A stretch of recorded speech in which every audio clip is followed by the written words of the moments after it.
नमस्कार, मैं हूं आपके साथ जयंती झा और आप देख रहे हैं आज के स्पार्क न्यूज। अगर आपने हमारे चैनल को सब्सक्राइब नहीं किया है तो अभी कर लें और साथ में बेल आइकन को दबाना भी ना भूलें, जिससे कि हमारी सभी वीडियोस आपको तुरंत मिलती रहें। आरबीआई के गवर्नर शक्तिकांत दास ने 4 जून 2021 को प्रेस कॉन्फ्रेंस कर किया बड़ा ऐलान। उन्होंने कहा, आज की अर्थव्यवस्था को ध्यान में रखते हुए एमपीसी पे ब्याज दरों में कोई बदलाव नहीं किया गया है। दरअसल 2 जून से चल रही एमपीसी की बैठक खत्म हो गई है। ये बैठक अर्थव्यवस्था के लिहाज से काफी अहम थी। कोरोना की दूसरी लहर की वजह से देश के कई राज्यों में लॉकडाउन लगाया गया है, जिससे आम जीवन बहुत प्रभावित हुआ है और जिसका असर भारतीय अर्थव्यवस्था पर पड़ा है। इस बैठक के दौरान अर्थव्यवस्था के सुधार पर चर्चा हुई और फैसला लिया गया कि फाइनेंशियल ईयर 2021-22 में ब्याज दरों में कोई बदलाव नहीं होगा। और इस पर गवर्नर शक्तिकांत दास बोले, लगातार बढ़ती महंगाई की वजह से रिजर्व बैंक के एमपीसी ने पॉलिसी रेट में कोई बदलाव न करने का फैसला किया है। आइए जानते हैं इस मीटिंग में क्या क्या रहा खास। पहला, आरबीआई ने रेपो रेट में कोई चेंज नहीं किया है। ये 4% पर बरकरार रहेगी, यानी कस्टमर्स को ईएमआई और इंटरेस्ट रेट पर कोई राहत नहीं मिली है। दूसरा, एमएसएफ रेट भी 4.25% पर बरकरार है। तीसरा, इस बैठक का मकसद इकोनॉमिक ग्रोथ को बढ़ावा देना है, जिसको ध्यान में रखते हुए रिजर्व रेट को 3.35% और बैंक रेट में भी कोई बदलाव न करते हुए इसे 4.25% पर बरकरार रखा गया है और इसके लिए मॉनेटरी पॉलिसी को लिबरल रखा गया है। पांचवा है कि इस मीटिंग के दौरान कई पहलुओं जैसे कोरोना, पीएमई और कंपनीज में कम डेटा को ध्यान में रखते हुए आरबीआई ने रनिंग फाइनेंशियल ईयर 2021-22 में जीडीपी में 9.5% की तेजी का अनुमान लगाया है।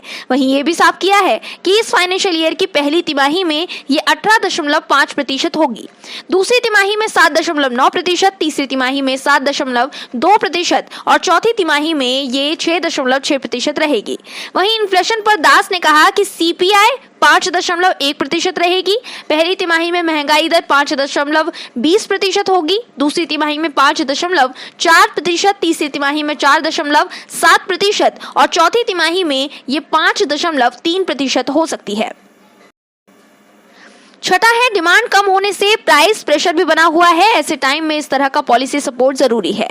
सातवां है, एमएसएमई के सपोर्ट के लिए रिजर्व बैंक सिडबी को 16,000 करोड़ और एडिशनल कैश की सुविधा भी देगा।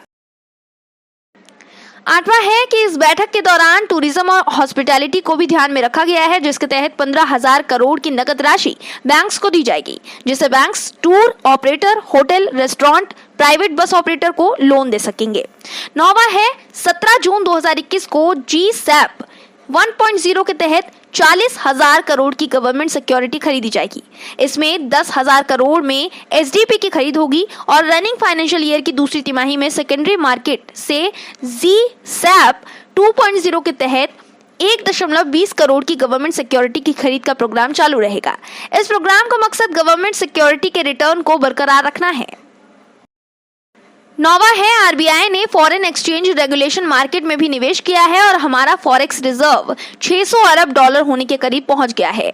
10वां है, 1 अगस्त से NSCH यानी नेशनल ऑटोमेटेड क्लियरिंग हाउस हर दिन उपलब्ध होगा। हालांकि वर्तमान में ये सर्विस बैंक्स को सभी वर्किंग डेज में उपलब्ध है। रिजर्व बैंक का कम्युनिकेटिव इंटेंसिव एरिया को लिक्विडिटी सपोर्ट इन एरियाज को कर्ज से निजात पाने में मदद करेगा और सिस्टम को रिस्क फ्री करने के लिए क्रेडिट गारंटी की जरूरत हो सकती है।